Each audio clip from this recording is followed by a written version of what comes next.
தேயிலை தோட்டப்பாட்டு, முகமது ராவுத்தர், புறநானூறு, பிசிராந்தையார், முகம், சுகந்தி சுப்பிரமணியன், ரச்சன்ய யாத்ரிகம், XA திருட்டுங்களார், சிறுமாநாற்றுப்படை, நட்டத்தனார், தமிழ் மொழியின் நடை அழகியல், தி.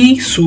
நடராஜன், தமிழர் குடும்ப முறை, பக்தவச்சல பாரதி, பண்டை காலத்து பள்ளிக்கூடங்கள், உ.வே. சாமிநாதர், இலக்கியத்தில் மேலாண்மை, வே. இறையன்பு, தம்பி நெல்லையப்பருக்கு, பாரதியார், முதல் கல், உத்தம சோழன், உரிமை தாகம், பூமணி, தலைக்குளம், தோப்பில் முகமது மீரான், நடிகர் திலகம், பாலச்சந்திரன், சுள்ளிக்காடு, சங்ககால கல்வெட்டும் என் நினைவுகளும், ஐராவதம் மகாதேவன், கோடை மழை, சாந்தாதத், புறநானூற்றை தொகுத்தவர், தெரியாது, தொகுப்பித்தவர், தெரியாது, என்ன தெரியாதுன்னு சொல்றீங்க?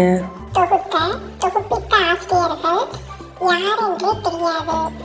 ஏன்னா அதில் உள்ள 400 பாடல்களும் பல்வேறு காலகட்டத்தில் வாழ்ந்த புலவர்கள், சான்றோர்களால் இயற்றப்பட்டது.